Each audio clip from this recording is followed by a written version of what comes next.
আসসালামু আলাইকুম দর্শক, আশা করছি আপনারা ভালো আছেন। আপনারা যারা সোশ্যাল মিডিয়া ইউজ করেন, ফেসবুক, টুইটার, ইউটিউব, টিকটক এই টাইপের সোশ্যাল মিডিয়া যারা ইউজ করেন, আপনারা হয়তো একটা ব্যাপার অবগত আছেন যে এক ভদ্র মহিলা বাইক রাইড শেয়ার নিয়েছিল। সে যখন বাইক রাইডারের হেলমেট যেটা মাথায় দিয়েছিল, তখন কিন্তু সে নিয়ন্ত্রণ হারিয়ে ফেলেছিল।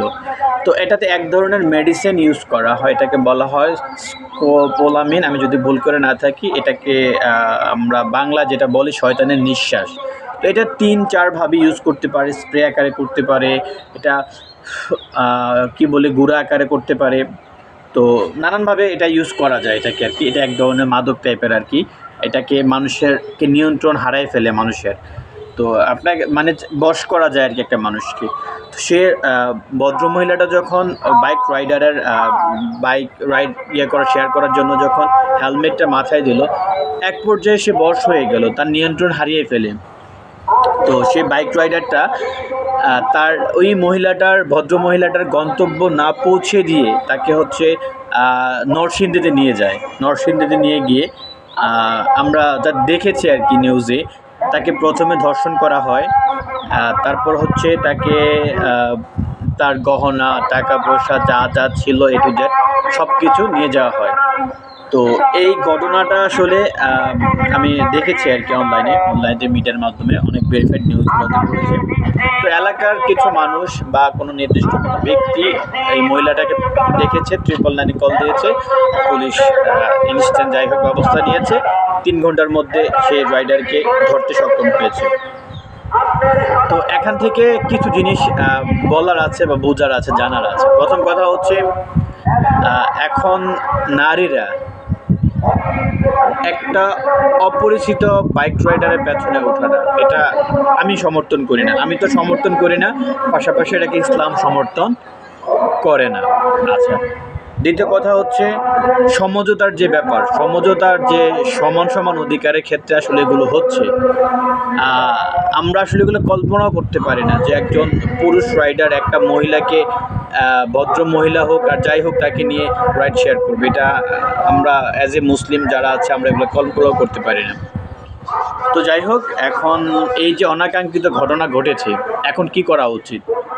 তাকে শাস্তি দেওয়া উচিত। কারণ এই ধরনের নরপশুদের কারণে, রাইডার যারা আছে, এই ধরনের নরপশুদের কারণে আজকে আমাদের মা বোন যারা আছে, ওরা রাস্তা বের হতে খুব হয় আর কি।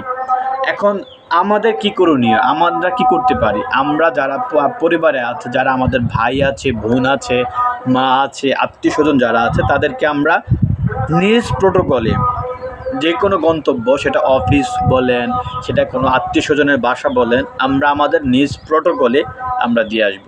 কারণ কত হায়ানা বসে আছে ছিলে খাওয়ার জন্য। তো আমরা কি করব? আমাদের ভাই বোন আত্মীয় স্বজন যারা আছে, আমরা নিজ দায়িত্বে হচ্ছে তার গন্তব্য পৌঁছাবো। যদি নিজ দায়িত্বে না পারা যায়, তাকে ঘরের মধ্যে থাকার জন্য যা করা দরকার তাই করবেন, অ্যাজ এ পুরুষ হিসেবে আপনাকে করতে হবে।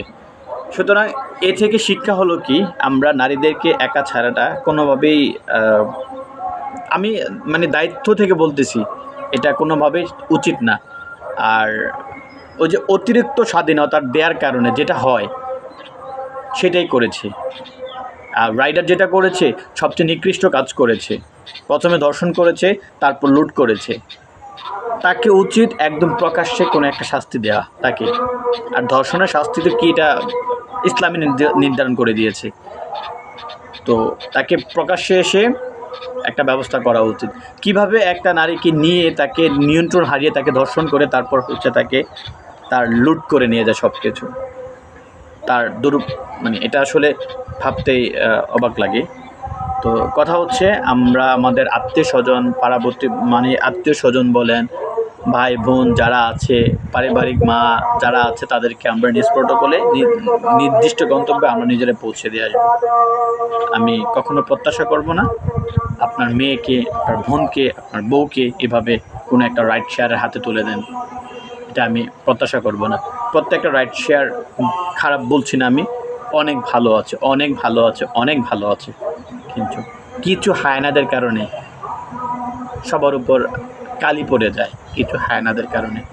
তাকে উচিত প্রকাশ্যে কোনো একটা শাস্তি দেওয়া, ভবিষ্যতে যেন কোনো রাইডার এরকম দুঃসাহস করতে সাহস না করে, আর এরকম ধোকা যেন কাউকে না দেয়, এভাবে যেন কারো নিয়ন্ত্রণ না হারিয়ে ফেলে, এটির প্রত্যাশা থাকবে। গভর্নমেন্টের উচিত এটা নিয়েও কাজ করা। ঊর্ধ্বতন কর্তৃপক্ষ যারা আছেন, আইনশৃঙ্খলা রক্ষাকারী বাহিনী যারা আছেন, এটার উপযুক্ত ব্যবস্থা নেবেন, প্রকাশ্যে একটা বিচার করবেন, তাহলে আমরা অন্তত খুশি হব। ভালো থাকবেন, সুস্থ থাকবেন। আল্লাহ হাফেজ। আসসালামু আলাইকুম ওয়া রাহমাতুল্লাহি ওয়া বারাকাতুহু।